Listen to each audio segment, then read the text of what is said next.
E aí pessoal, tudo bem? Aqui quem fala é o Lucas e esse aqui é o meu canal. E hoje eu vim trazer uma palavra para vocês que quer dizer sobre mudanças. Eu, há um ano atrás, decidi mudar de cidade, mudar de estado. Eu morava em São Paulo com os meus pais e atualmente eu moro em Londrina, aqui no Paraná.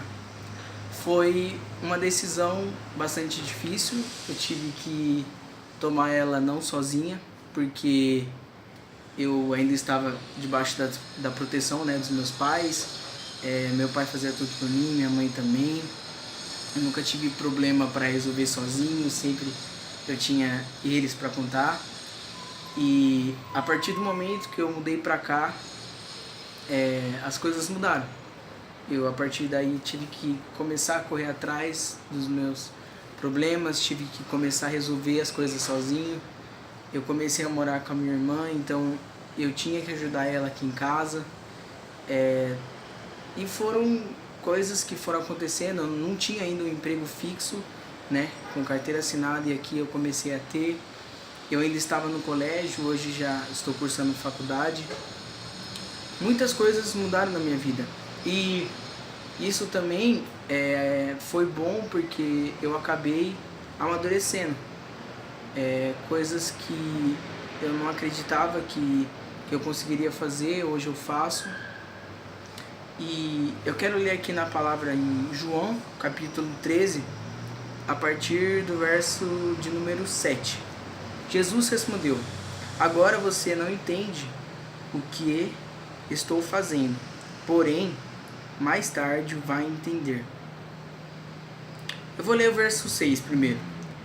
Quando chegou perto de Simão Pedro, este lhe perguntou: vai lavar os pés, Senhor? Jesus respondeu: agora você não entende o que eu estou fazendo, porém, mais tarde vai entender. O Senhor nunca lavará os meus pés, disse Pedro. Se eu não lavar, você não será mais meu discípulo, respondeu Jesus. Em outra versão diz assim: o Senhor nunca lavará meus pés.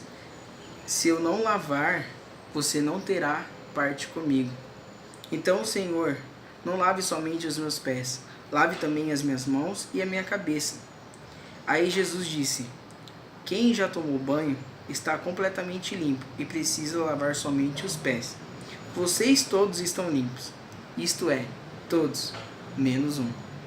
Jesus sabia quem era o traidor. Foi por isso que disse: todos menos um. Cara, eu fico pensando, mano, se Jesus sabia quem era que ia trair ele, Jesus sabia o momento exato que Judas ia chegar, ia dar um beijo nele e entregar ele nas mãos dos carcereiros, daqueles soldados. Eu fico pensando, o porquê que Jesus não evitou isso, sabe? E a gente, por muitas vezes, a gente não sabe o que é que vai acontecer com a gente. Por muitas vezes a gente sai na rua, a gente mal sabe se a gente vai voltar. Só que Jesus, ele sabia de tudo que ia acontecer com ele, ele sabia cada segundo da vida dele. E mesmo assim, ele não evitou. Mas por que que ele não evitou que Judas traísse? Por que que ele não evitou que Pedro negasse ele 3 vezes? Tudo isso aconteceu para que se cumprisse a palavra de Deus. E também por conta de nós. Ele morreu por nós naquela cruz, mesmo sabendo que tudo isso ia acontecer. Eu vou voltar um pouquinho aqui em João, capítulo de número 6. Eu quero ler no versículo de número 60. Muitos seguidores de Jesus ouviram isso e reclamaram: o que ele ensina é muito difícil. Quem pode aceitar esses ensinamentos? Cara, isso aqui diz tudo. Jesus já tá, os discípulos já logo de cara já perceberam que aquilo era muito difícil, o evangelho era muito difícil. Porém hoje as pessoas acham que é fácil. É fácil estar ali no altar, é fácil estar ali sempre em consagração, é fácil estar ali sempre buscando a Deus. Porém não, se está escrito aqui na palavra que naquela época já era difícil, imagina agora. Porque naquela época, tipo, eles tinham Jesus, sabe? Jesus estava ali na frente deles, em carne, em osso. Eles podiam a qualquer momento chegar em Jesus, conversar com Jesus, falar todos... Mano, sério, eu fico imaginando, se fosse hoje em dia, tá ligado? De vez em quando eu tenho ali as minhas dificuldades, de vez em quando eu tenho uma vontade de chorar, de tipo, me derramar aos pés do Senhor. Imagina se Jesus, tipo, tivesse na minha frente agora, acho que seria muito mais fácil. Só que hoje não. E ele diz ainda na Bíblia que nós somos bem-aventurados, porque a gente crê sem ver. Isso é a fé. Então eu fico tipo pensando, sabe, que naquela época já os discípulos já reclamavam que a palavra era muito difícil. E no versículo de número 67, então ele perguntou aos 12 discípulos: será que vocês também querem ir embora?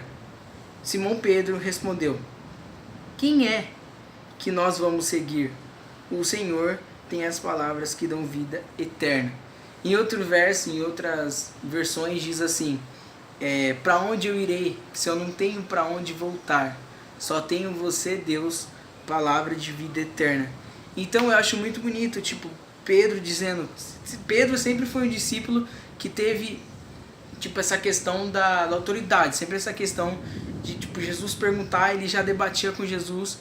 E aí ele fala, mas Jesus fala, vocês não querem ir embora também? Porque depois daquela palavra dura, né, muitos discípulos, tipo, deixaram de seguir Jesus.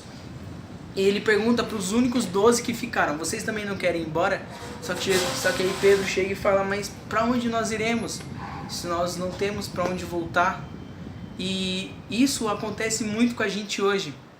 A gente às vezes quer resolver os nossos problemas sozinho e não quer colocar Deus na frente. E aí a gente fala: Deus, mas por que o Senhor está fazendo isso comigo? Por que está sendo tão difícil? Mas a gente não entende que tudo que está acontecendo na nossa vida, tudo que a gente passa, é por conta disso aqui, por conta da palavra. E Jesus disse: eu sou a palavra. Jesus disse: eu sou o caminho, a verdade e a vida. E ninguém vem ao Pai senão por mim. Então, tipo, Jesus já deixou escrito, Jesus já deixou mais do que especificado, que se a gente quer não uma vida de regalia, não uma vida de toda hora bênção, toda hora vitória, porque ele disse também que no mundo nós teríamos aflições. Então a gente tem que entender toda essa questão, toda essa parte, que aqui no mundo a gente vai passar por aflição, aqui no mundo a gente vai passar por dificuldades, porém é só aqui, porque lá no céu nós teremos uma vida eterna, nós teremos uma vida de milagres, nós teremos uma vida em comunhão com Deus. Então, você que está aí do outro lado assistindo esse vídeo, se você já pensou em desistir, se você já pensou em parar de acreditar em Deus, ou se você que não acredita em Deus, cara, pensa um pouco mais, reflita um pouco mais.